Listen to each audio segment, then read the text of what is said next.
నీ jerk reaction తీసుకోవాల్సిన అవసరం లేదు. అందుకే మీరు చూస్తే నేను మంత్రి కరెక్ట్ ఈ రోజుతో నెల అయింది నేను ఛార్జ్ తీసుకుని. నేను కూడా అధికారులు చెప్పేది ఒకటే, రాబోయే సంవత్సరం ఏం చేయబోతున్నాం రోడ్ మ్యాప్ వేద్దాం, అందరితో చర్చిద్దాం, సంఘాలు అందరినీ కూర్చోబెడదాం, మాట్లాడదాం, వచ్చే సంవత్సరం నుంచి అమలు చేద్దాం. జగన్ లేకపోయేసరికి ఉన్న 15,000 పోయింది, ఇస్తా ఉన్న 15,000 పోయింది. అమ్మఒడి అని పేరు మార్చి దానికి తల్లికి వందనం అని చెప్పి పేరు పెట్టారు, తల్లికి వందనం అని పేరు పెట్టినారు, ఆ తల్లికి శతకోపం పెడతా ఉన్నారు.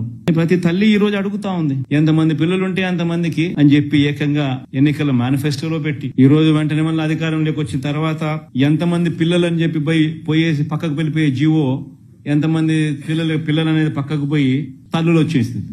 అక్కడ కూడా మళ్ళా మోసం. పోనీ అదన్నా గానీ మళ్ళా ఇస్తారంటే అది లేదు.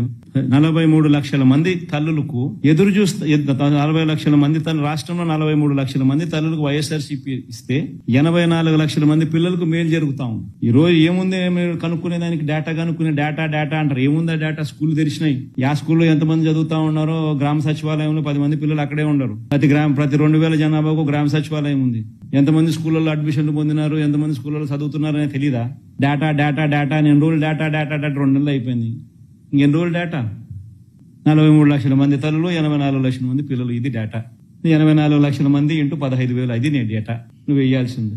ఈ వీడియో కానీ మీకు నచ్చినట్లయితే లైక్, కామెంట్, షేర్ చేయండి. మరిన్ని అప్డేట్స్ కోసం సబ్స్క్రైబ్ చేయండి.